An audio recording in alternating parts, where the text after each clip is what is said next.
Warning: the following podcast contains violent scenes that may be unsettling to some listeners. Listener discretion is advised.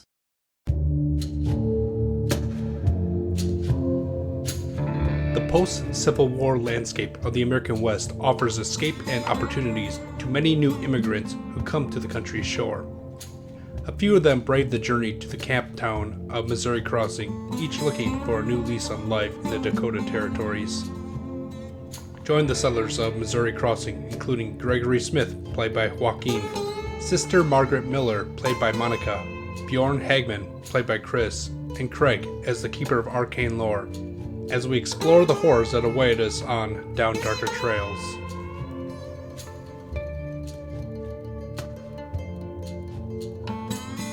You've been traveling for weeks now, and the sun has started to go down, and you have made camp. You're sitting next to the fire.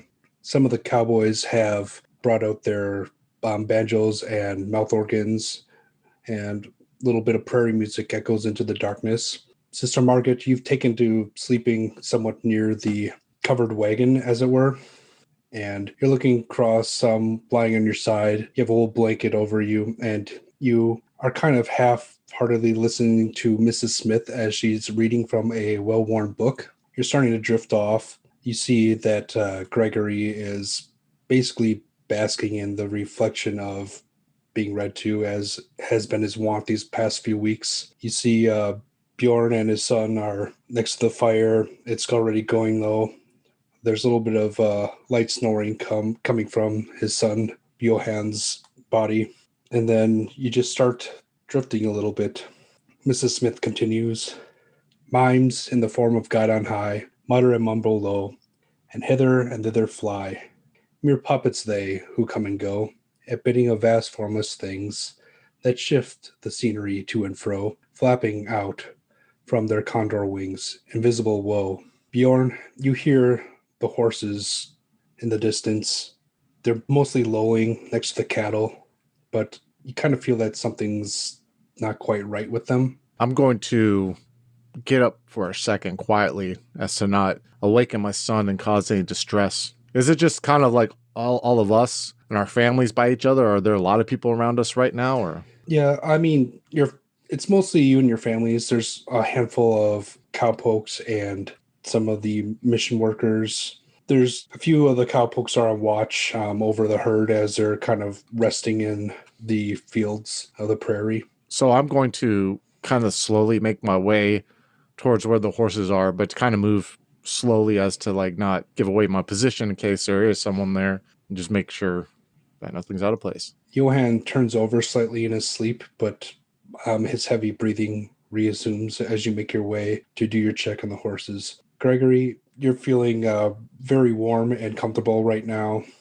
Your eyes are kind of opening and closing as your wife reads to you. How do you feel right now? He definitely feels like the heat of the fire definitely puts him in a comforting, but it's definitely a sort of a chance on because being on the road and stuff, he can't really work on his forge that much while on the road. So he's sort of missing some of the just the work of just the hustle and bustle, actually doing stuff all day.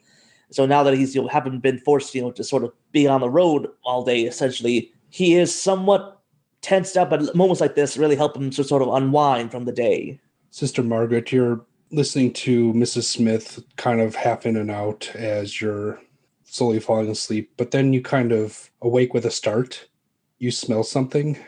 It's not something you really are used to smelling. It just smells off. You look around and you hear something moving in the distance, and you hear the clip-clop of something walking, and then you bolt awake as you hear a humanoid scream and you smell blood.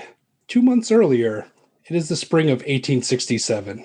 Gregory, you're reading a letter that you've read several times over and over from your brother Georgie. Georgie sent you this letter several months earlier, which really prompted your journey. July 13th, 1866, Missouri Crossing. Dear brother, I received your letter last night, and I was glad to hear from you, and I'm sorry that you are unwell. I know what it is to be sick. I have had a number of spells of sickness since I left you and father, but I'm now well and hearty. The country here is wild, and the work is tough, but a man can be free here. I have found sound employment on the lumber yard, and take home a whole $1 a day. A skilled smith here could command a fortune, as work metal is highly prized. I do hope that you and Samantha decide to settle here. I am sorry for what I said at Mother's funeral, and I still think about losing our father and Antietam. At least the good Major Forsyth here keeps us safe from the Indians, and the winter was no worse than in Chicago. Your brother, Georgie. P.S. Please use the enclosed to purchase for me a good bottle of spiced rum. The drink here is good, but all Jerry stocks is corn whiskey. So you're gathered in your what's left of your Chicago home with your family at this point. It's early spring 1867, as I mentioned, and you're looking around at the bare walls. Most of the things have already been packed up, and this is basically your last night before you leave on your journey west. You see your father and your wife are having a conversation. One of your daughters and your son are kind of like all giddy and excited. They're playing with some of their toys that you told them to already have packed up. You as a family, you don't have very much because you liquidated most of your shop in order to raise the funds to make this journey, but you still have some small meager possessions that haven't already been loaded into your wagon. Most of it being like the perishable foods and sundries that you didn't want to just put out to get wrecked by the morning dew, if you could help it. You realize that this is going to be an issue as you travel, but you hope that the amount of wax canvas that you purchase should help alleviate such. Your daughter Mary kind of approaches you as she sees you reading the letter again, and she's kind of looking up at you. Yes? What is it? Hey, Daddy, why do we have to leave Grandpa and go live with the Red Indians? We're not going to live with the Red Indians. They'll be nearby. The soldiers will keep us safe from them. They'll be there to keep them on their side of the walls and us on our side. Is there really going to be walls there? Probably. Well, if they're not, I'll help them make them. I'll make sure to keep you safe from all of them. Oh, and Uncle Georgie's going to be there too. Do you think he's found a wife by now? I don't know. I imagine he might have found a good woman at some point. I keep hearing all kinds of people going out west. I'm pretty sure he'll find someone. Do you think there's going to be other kids for me to play with? I won't lie to you, my child. There will be some. I can guarantee you that, but you might have to make friends with what few there are. There will be more people coming, but there's going to be a few years where it will be just most likely you and your siblings, and maybe one or two other children. Few years, and she nods her head at that. Okay, I'm scared though, Daddy. I know. Don't worry. I'll be there to keep you safe. I'll keep you all safe. And there'll be soldiers there to keep everyone else safe. Is that what Uncle Georgie says? Yes. She seems to kind of accept this and walks over to your leg and kind of like hugs you at the hip. And I'll make sure rub her head and just so hold her to me. So is there anything that you as Gregory wanted to do before leaving in the morning?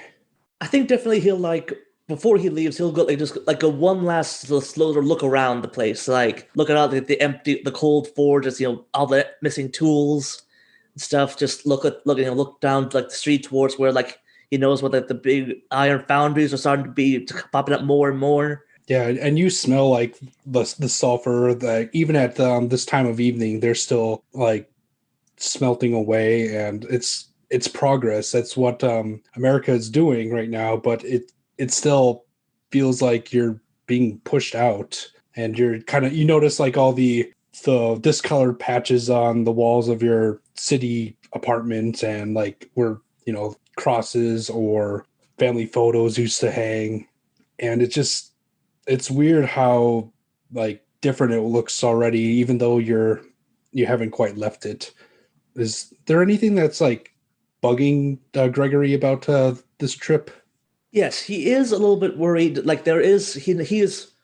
believes his brother, and he wants to believe that that he believes that the work will provide for his family and stuff. But a part of him is worried that he has heard stories about like boom towns and stuff that it might be built up for a few years, but then will just die and just leave him and his family stranded in the middle of the woods, miles away. And he doesn't admit it to anyone, but part of him is afraid that it might happen. That's understandable. What sort of precautions have you taken to alleviate your wife's and children's fears about this? I mean, I kind of imagine Gregory having that internal feel, but kind of closing it off and not trying to show it. Yeah. So I definitely think that he would probably have written to a few people, maybe the closest, somebody closer to between between the camp and the Chicago, to see what middling, maybe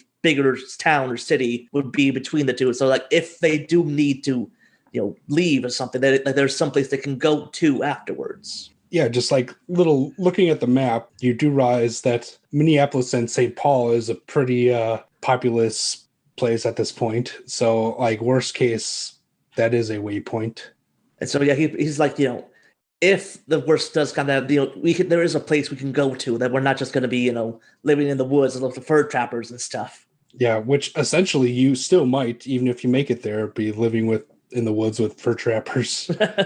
Yeah, but he believes he's going to help them build actually a town out of there, make a proper civilization.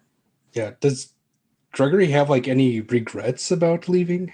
I think he does a little bit, and just in that, he's lived in Chicago, in this area, for so much of his life, and just sort of, he's leaving behind where most of his history is, and so he knows that he is trying to do what's make a break for a better future, but it's like leaving a big chunk of the past. Yeah, that makes sense. All right, Sister Margaret, you've been having a bit of a lie-in today. It's Sunday, but after your duties at Mass, you've gone through one of your customary walks through the city, and you found a likely park bench to sit down on. You realize that your walks to the city, especially these last few years, have been it's just been feeling much more crowded and dirty to you, and not as pleasant in the past. So you find yourself having to either go to the edge of the city or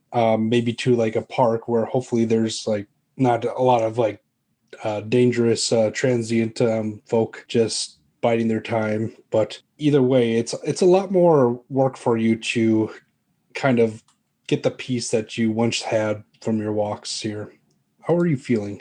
I imagine that Sister Margaret would feel a little bit uneasy. New things are, in a way, sort of scary to her, and this constant travel, having to meet new people, meet new places, is a bit new for her. So she would probably rely a lot on Father Frank as a familiar face, the familiar comforts, as well as, her traveling partners. As far as the current location, like you said, she would most likely be found trying to be somewhere near nature, not around too many people, but she's definitely a little bit wary of where in nature is a good place to be, because there's such a thing as a prime spot for kidnappings or other things that could happen to honorable women. So she's a little bit, I would say, a little bit hyper aware of her current situation. Seeing as that you're pretty hyper aware, you notice that approaching from back towards your convent, you see someone wearing a habit pretty similar to your own. She's a plump, short woman by the name of Sister Sarah. She's kind of been one of your fellow nuns for the past few years, ever since coming to St. Brian's in Chicago and joining the nunnery here after your wartime service.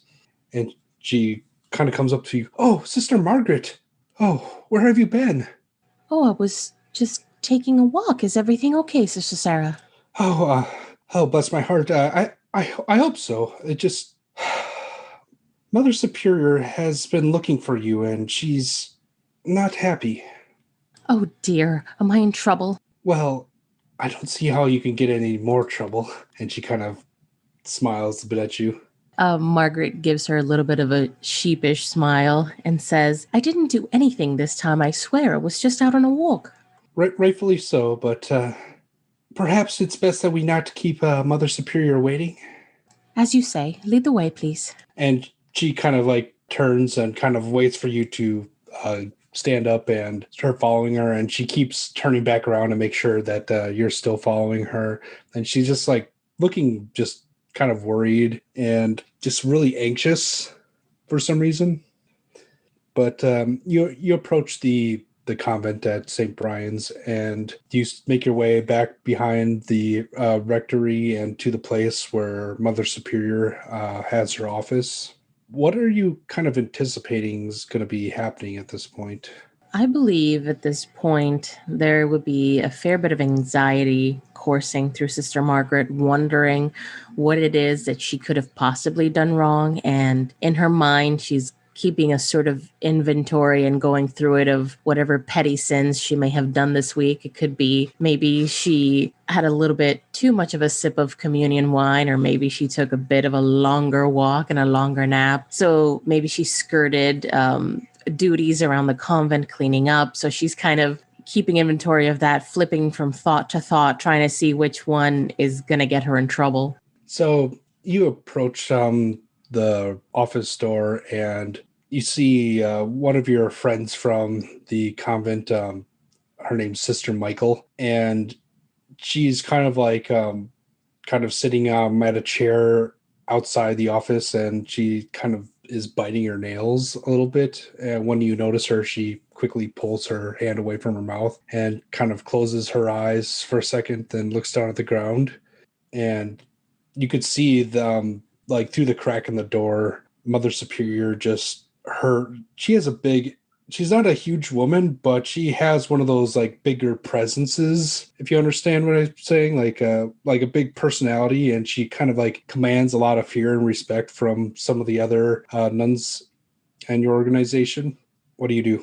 I think at this point, the tips of my fingers are growing cold and clammy. She's flexing her hands, kind of trying to get feeling back into them. And when she peeks in through the door and sees Mother Superior, a chill goes down her spine. So very cautiously, Sister Margaret is going to knock on the door and kind of pop her head in as meekly as she can and say, pardon me, Mother Superior. Sister Sarah said you wanted to see me. Please enter, she says. And you walk in, and then when you immediately don't do so, she looks at the door sternly and says, close that. Yes, Mom, right away. So you close the door, and then you turn around, and she appears to be like standing and kind of gazing out the window at this point. Her eyes aren't on you as well at all. She's kind of just like, she's looking out west at something outside, and she doesn't mean to be meeting your gaze at all. You find that this is a tactic that she'd sometimes do, keep some of the more junior sisters and nuns waiting. It's kind of like a power play on her part. How does that kind of like make you feel?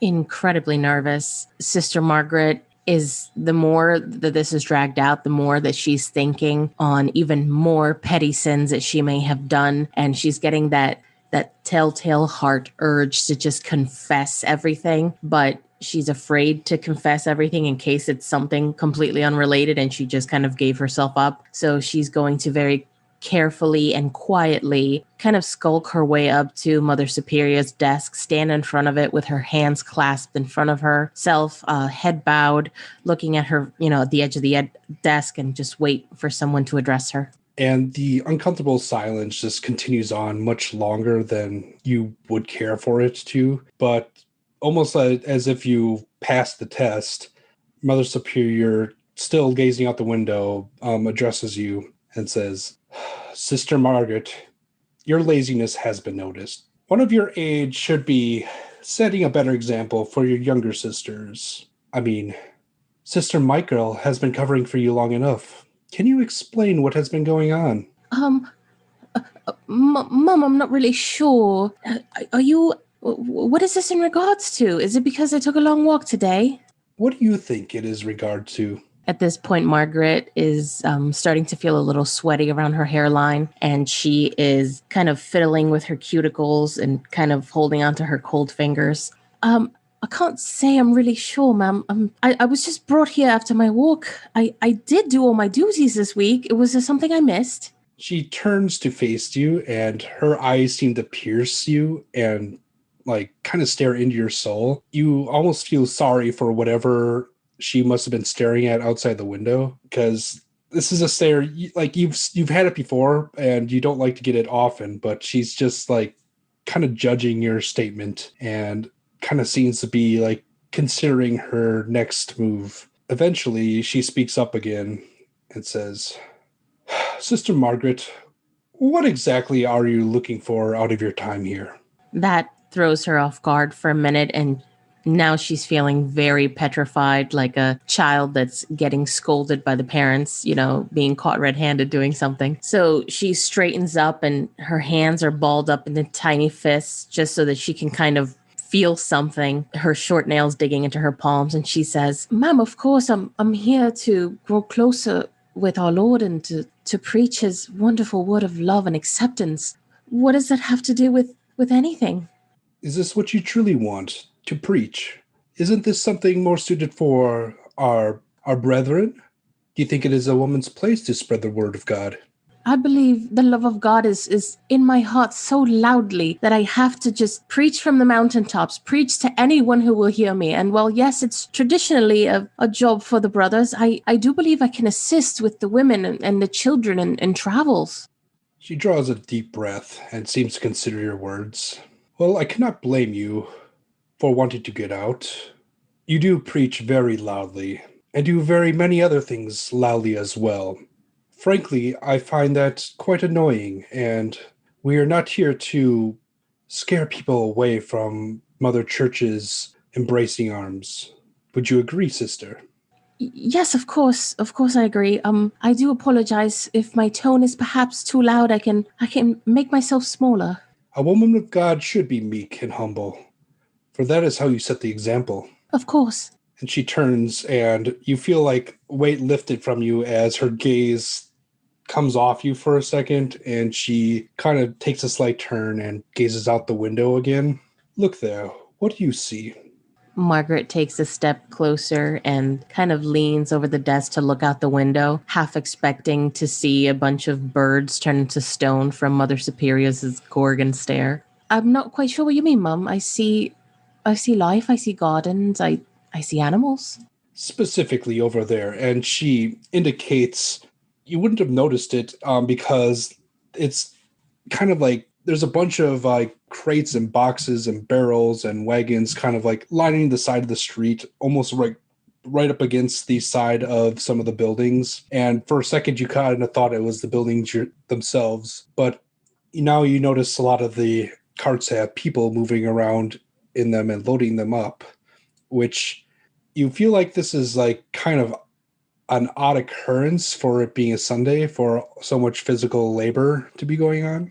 Ooh, there is a lot of commotion out there, a lot of coming and going. Are we having somebody new joining the convent? Quite the opposite, in fact. I don't know why, actually, but Father Francis, he does see something in you and says that he admires your spirit. I don't know what he could be talking about, but some of our brethren of the Society of Jesus shall be making their way west to set up a mission in the wilds of the frontier, and our sisterhood here at St. Brian's has been asked by the Jesuits to contribute to such efforts. I'm not quite sure what you're saying, Mum. Would you like me to assist Father Francis in getting his supplies ready for travel? Yes, that and many much more. You and Sister Michael shall be our contribution. We're traveling with him? She says, trying to hold back her excitement. Indeed. And some of the other brothers and hangers-on, and I believe that there's a few families and a lot of Negroes with cattle going that way as well. Oh, I see, Mum. I shall be very careful around them. Yes, they shall be the least of your concerns going west. Have you heard of the noble savage? Do you mean the Red Man? Yes, in a way that Pierre Marquette did so a while ago. The Brotherhood, the Society of Jesus, deems it fit to educate and civilize the land and bring the word of God to all those on this glorious continent. Oh, I understand. Yes, I wholeheartedly agree. We can certainly domesticate the savages. Yes, and while your loud preaching might scare off some civilized folk around here, maybe that's the only way to bring some of the natives in line out west. Have you ever heard of the Dakota Territories? Only briefly, ma'am, is that where we're going? Yes. That And is quite of a long journey, is it not? that is why, in my infinite wisdom, I seem fit to send you and Sister Michael there. Yes, of course. I'm very thankful for this opportunity to prove myself. And she smiles, and you kind of have this feeling inside of you that, she's ditching you. Yeah, Sister Margaret definitely gets that. But she's a little excited about the travel, so she kind of bites her lip to hide her smile and looks down to kind of pretend that this is still a punishment in some way, even though in her mind this is an amazing opportunity to have very long naps at the back of a wagon.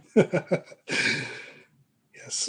And then Mother Superior then turns her gaze upon you one last time, seeming to consider, "You're still here. Be sure to not miss your wagon." Of course, Mom. Thank you so much for your time. I will get my things right away and assist Father Francis. That is all. Thank you. And she will bow her head and walk backwards out of the door. And once the doors are closed, she's going to kind of give a sharp look to Sister Michael, assuming that that's who kind of ratted her out about her skirting her duties, and then just look at the floor and kind of speed walk her way to her room to get things ready.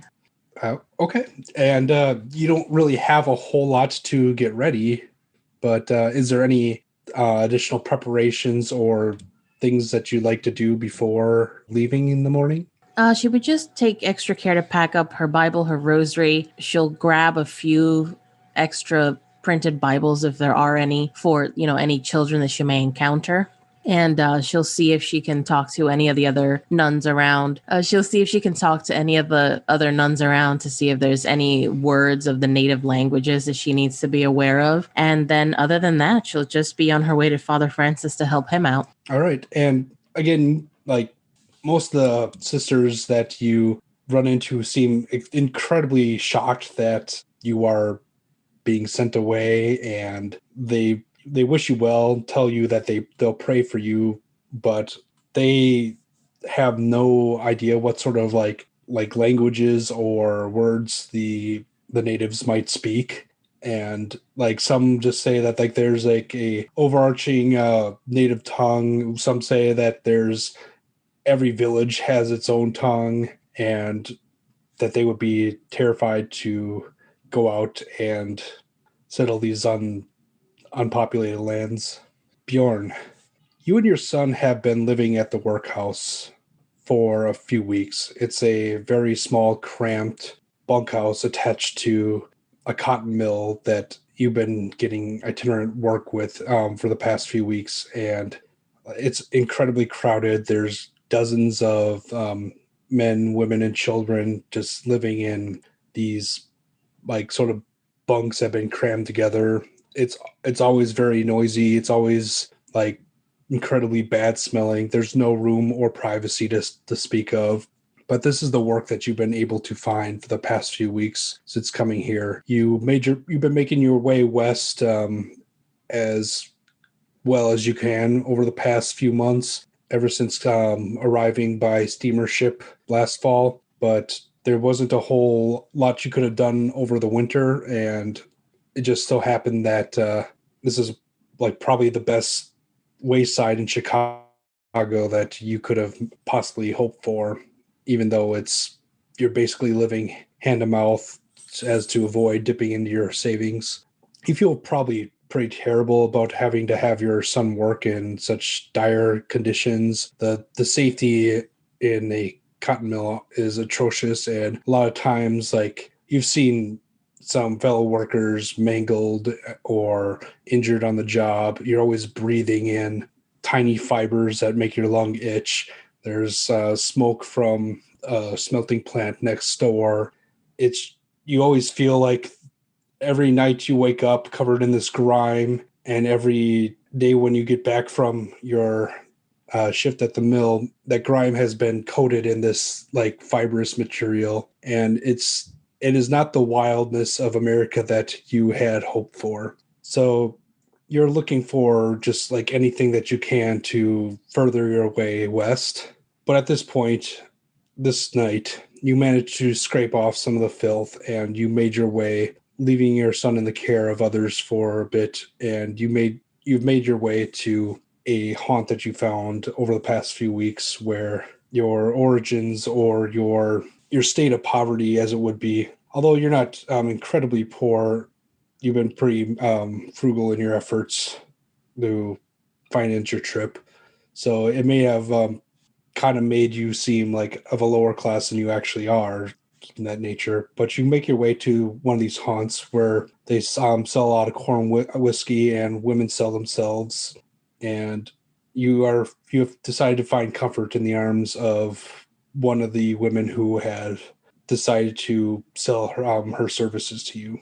What are your thoughts tonight? How did you get into this position? You mean the position of working at this place and being at the establishment I'm at right now? Kind of, but also like this sort of like emotional state. Well, it was the shock of the case I was working on and losing my wife at the same time. It was almost like a pivot point in my life where, like, not only did I work on this dramatic case that just kind of shook me at my foundation, at my roots, then my wife died. And it's like this double, in tandem of a double 1-2 punch that threw me off my axis. And instead of fighting fate and fighting the what had all happened to me and put myself back on the axis I was on before, I decided to see where this trajectory was going to lead me. I could have either sat there and I could have been in this huge amount of suffering and pain emotionally, and with my son trying to keep a facade of like keeping it together, or we could start anew. And I think with him, it was like he knew that that's what he needed to do at this moment. When he's younger, he always had this wild imagination and this thirst of knowledge of other areas and other places outside of Norway. And he felt like right now, what better time to go to the New World than to hear, the expansion west and all this wonder and starting new. And also is to keep him, from thinking too much.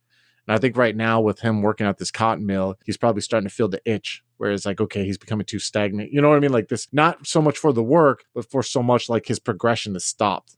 And it's like, so he goes to places like this whorehouse to be around others and to kind of absorb, to lack of a better term, the culture of the area and hear stories about America that usually the people he talks to probably in the cotton mill that he works in are immigrants themselves who don't know that much, or probably are pretty dull when it comes to conversations like him, because he's a rather intelligent man. So I hope that answers your question. Yeah. Do you feel like you're like accepted in this establishment? Because like you're both a foreigner and you're an ugly guy. You have appearance of 20. Yeah, well, yeah, for sure. And I do think he's accepted because I think he's a con soul. I think that like he probably threw people off because like, he would go in there and read his books.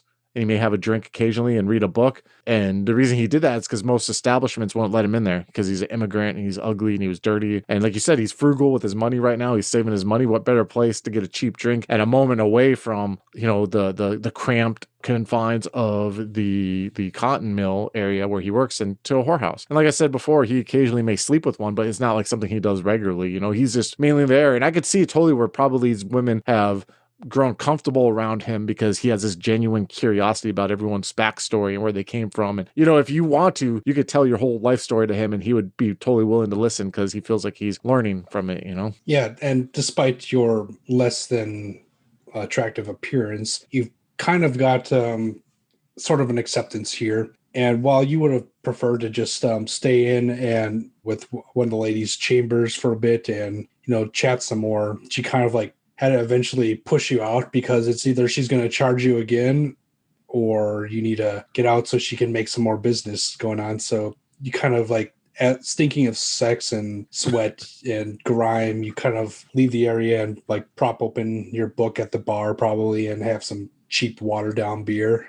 Yeah, for sure. And I'll just kind of read, and I'll, like, I also think that, like, what better place to learn about, like, the culture, what's going on in the city than the underbelly, where people aren't going to sugarcoat shit, and it's almost like this little bit of danger, but he feels comfortable around danger, and around these elements, having been a lawman before.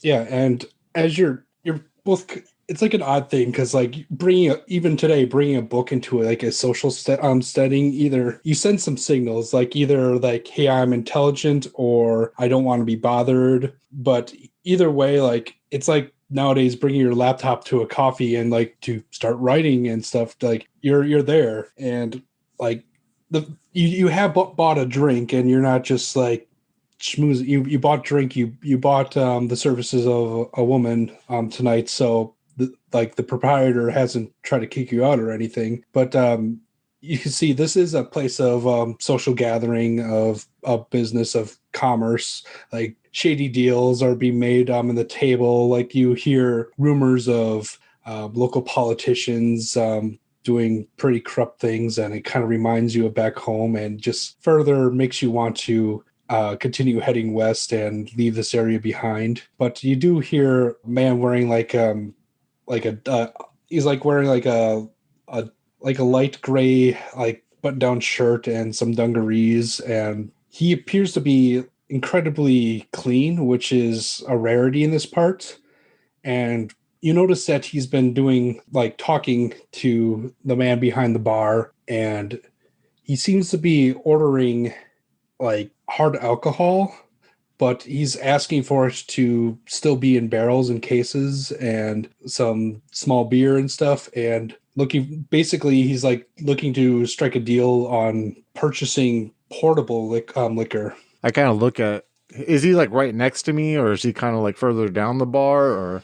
He's not like right next to you. There's a few people on stools between you and him, but it's like you're kind of leaned forward, absorbed in your book, and like the two people between you are kind of conversing. So like your view is not blocked of him, and you can kind of make out a little bit of the conversation that he's having with the bartender. And you hear like the word Dakota brought up a few times. You hear like the term almost 600 head brought up, and lots of hard work ahead of us, but we're going to basically be set. So my interest is obviously piqued because I was going to say before, one thing about being in an area like this too is you usually will probably come across people who are heading west, or who may, like it's almost like LinkedIn in a weird way. Like I could see like people who may have opportunities. So I hear that. Now, two questions.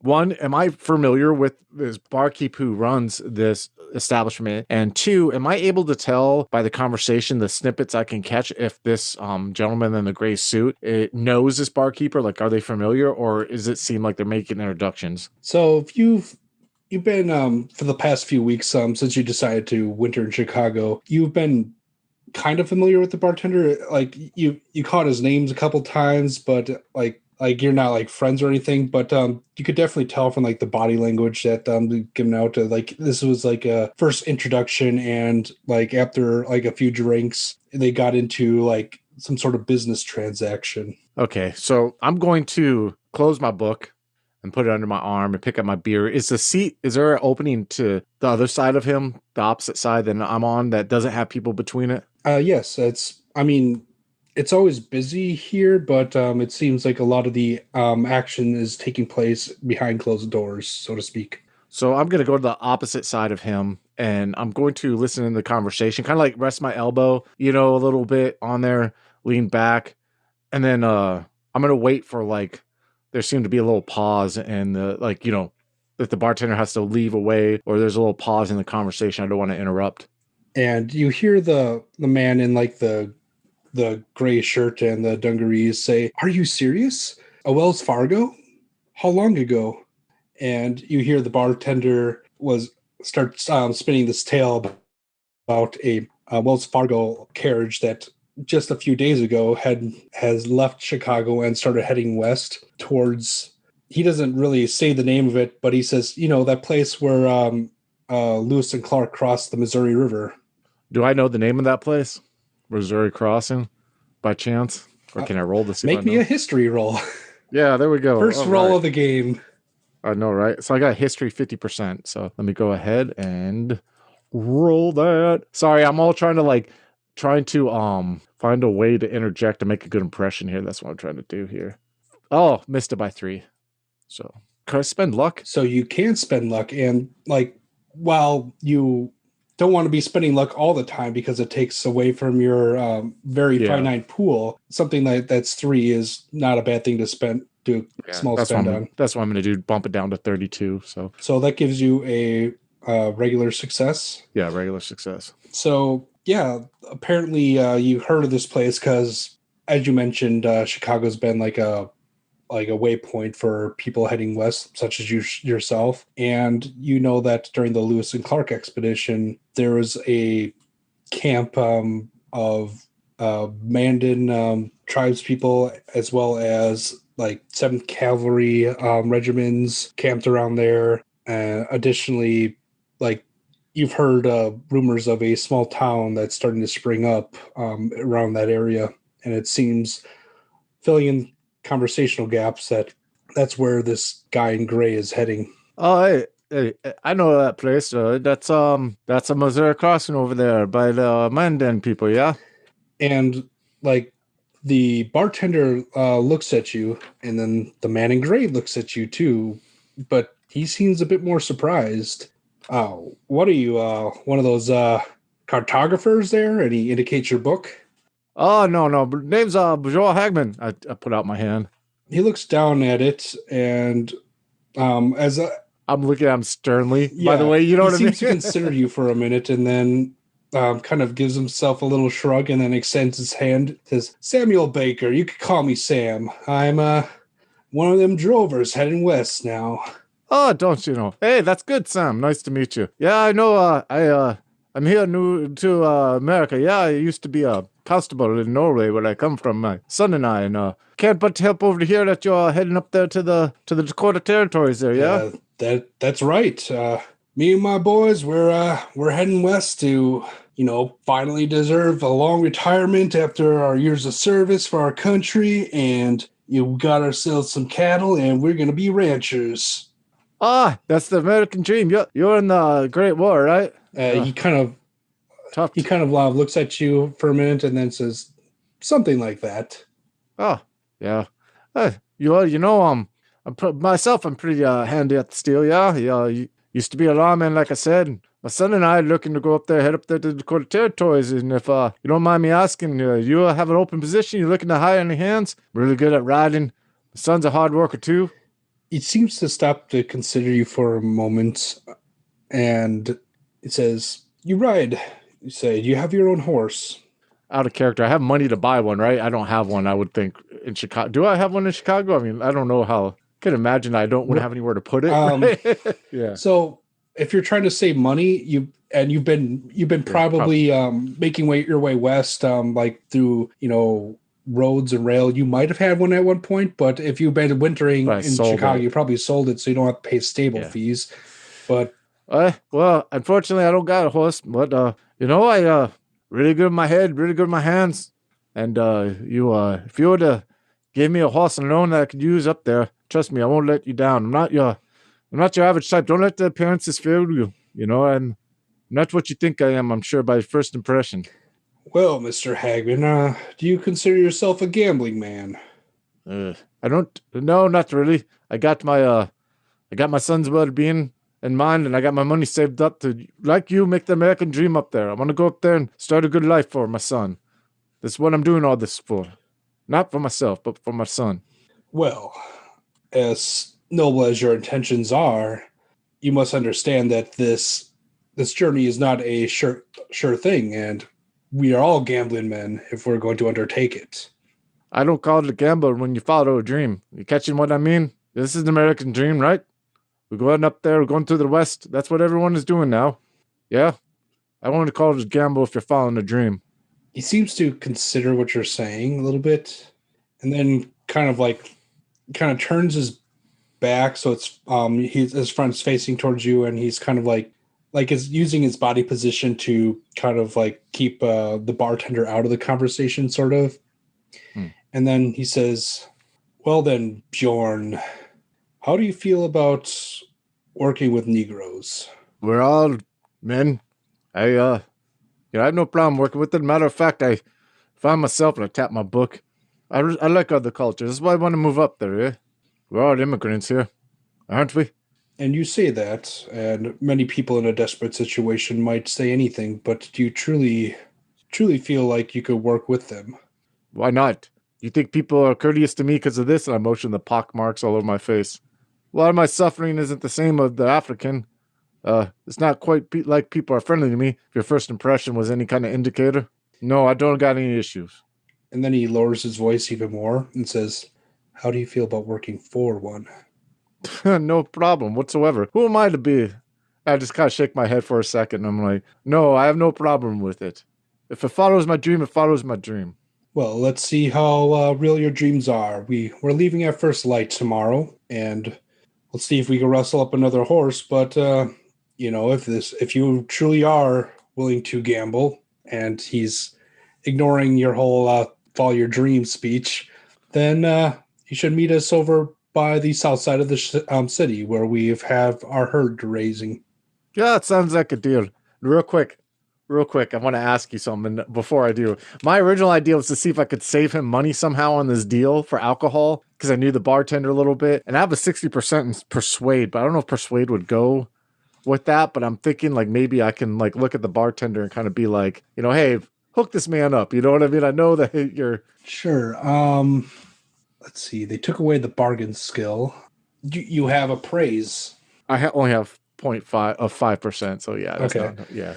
So you can make me a persuade roll, but I would need to have like a high success for it to actually do anything. So it's a high for 60%? Like probably like a half skill. So probably 30 bill. Okay. I'll try it. Might as well. Oh god, now botch is gonna be stupid. Don't worry then, I won't persuade. I won't try to persuade him. I've already made a good impression. And if historical APs with a supernatural flair are your jam, then The Ultimate Evil is just right for you. With inspiration pulled from the Satanic Panic, The Ultimate Evil takes place in the 80s as 4 young men reunite to discover the mysteries that surround their childhood mentor's death.